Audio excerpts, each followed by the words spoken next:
Good morning and happy Friday. Jordan Keck here, your lender buddy with your weekly market update. And also a reminder, happy Mother's Day to all the mothers out there. And remember to say thank you to your mother this Sunday, the 12th. So hopefully Brit has a great time. And if you do need anything, we'll be available. Got a couple of soccer games with the girls tomorrow morning and then heading out for a little bit on Sunday, but I have my phone on me. So if you do need somebody getting pre-approved or a offer letter going out, just let me know. Still happy to help. Interest rates finally moving down a little bit for us from 7.37% to 7.15%, according to Mortgage News Daily. And as a reminder, this is an average of lenders across the country for the top tier conventional loan scenarios on purchases. So each individual scenario might be different. Could be lower, could be higher, but it's a great indication for where rates are going overall to follow the trend. As far as the weekly mortgage tip, wanted to talk about VA non-allowable fees. This is something that often comes up, especially when writing an offer.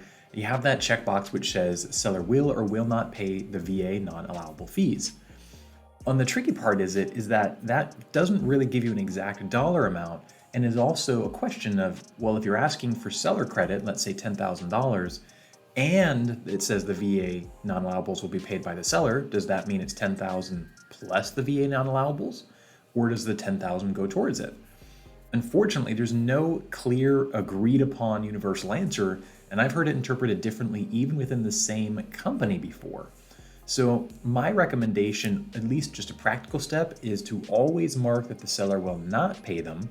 And then if you want to ask for seller credit, just say that, hey, I've seen a lot of agents that say seller will pay seller credit of XYZ towards buyer's prepaids, closing costs, and VA non-allowables. That way, everybody's agreed upon exactly what that is. But what are VA non-allowable fees? Well, VA specifically says there are certain fees the buyer is not allowed to pay under any circumstances. Most notably, a lot of people came into realization of this with buyer agent commission fees with the NAR settlement coming out. But included in this are lender underwriting fees, processing fees, and application fees, which a lot of lenders will have, and that can be anywhere from the tune of $800 to $2,000. And so depending on your lender, that could change how much those fees are. The most common one though, since as a company Advantage Mortgage, we don't have any of those fees, the most common one is going to be the buyer's half of the escrow fee or the settlement fee, put another way. And so that's going to be determined by the price, but usually somewhere between $800 to $1,200. So again, there's a lot of ambiguity there. And just having a blanket check that says the seller will pay it, they don't even necessarily know what they're going to be paying until the time of closing. So make it simple and just make sure everybody's on the same page there. Next up, as far as news goes, Realtor.com showed active listings increased from 695,000 in March to 734,000 in April. So good uptick, 5.7% month over month, and up 30.4% year over year. And this is great news. New listings also rose 9.2% to 432,000, which is the largest increase since July of 2022. And this increase is good because there's been a lot of pent-up demand, even with rates being higher. And as we've often seen, whether rates are high, low in the last couple of years, more inventory is almost always translated to more sales. Because you've got people that have availability, whether they're looking for something in a higher price range or lower price range. More homes means more options means more opportunities for buyers. So great to see that happening. Next up, Corelogic and Black Knight both reported home appreciation. So we talked about Case-Shiller and FHFA last week. This week, Corelogic and Black Knight, they both came in showing homes up the same number, 1.2% in the month of March alone. Year over year, Corelogic is up 5.3 and Black Knight's up 5.6. And this is something that I posted recently about on my Facebook page, which, by the way, if we're not friends on Facebook or not following, check that out. I always often post some great content to be able to share with your clients and ways to think about and include in your conversations that help get clients off the wall, converted, and moving forward in these markets. But one of the things I talked about was the difference between price cuts and price drops. So you see home prices coming down, and a lot of people are looking online and say, oh, well, I see these price cuts all the time. It must mean the market's dropping. The difference, though, is that if I have a home for $400,000 that I bought last year, and this year I list it for $450,000, but I drop the price to $430,000, It doesn't mean that the value of the home dropped, it means it just priced too high. But the value actually increased $30,000 from when I bought it. And that's the thing that a lot of consumers don't see. So make sure you're educating your clients. Nationally, home prices are still going up significantly here, over 5%.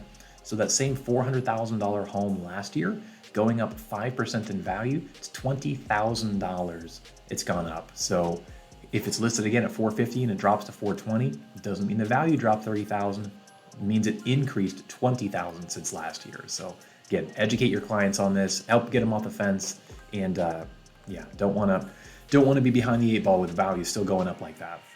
Next up, the buy now, pay later programs are seeing increasing default rates here. And Bank of America said that they've got about 5.865 million, so basically 5.9 million of their customers using these programs, and about 345,000 of them use it 20 times or more per month, what they call heavy use users.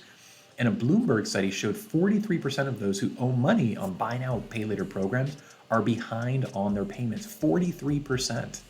50% of those in the survey said that they bought more than they can afford, and a third said they turned to these programs after already maxing out their credit cards. We've been starting to see car loan defaults increasing, credit card defaults increasing, now buy now, pay later defaults increasing. Just further evidence that people are getting tapped out. And you gotta wonder, I mean, we've seen this increased spending in the inflation data, consumer sentiment still high there. And so when will it end? I mean, people are turning to these maybe as a last resort. Obviously, their savings from after COVID have dried up. And so just something to really watch moving forward as these default rates creep up. But again, luckily, it seems like mortgage defaults haven't changed and actually gone down a little bit. Could be a lot of people just protecting those lower interest rates that they've had from a few years ago, not wanting to be in a position to have to give those up.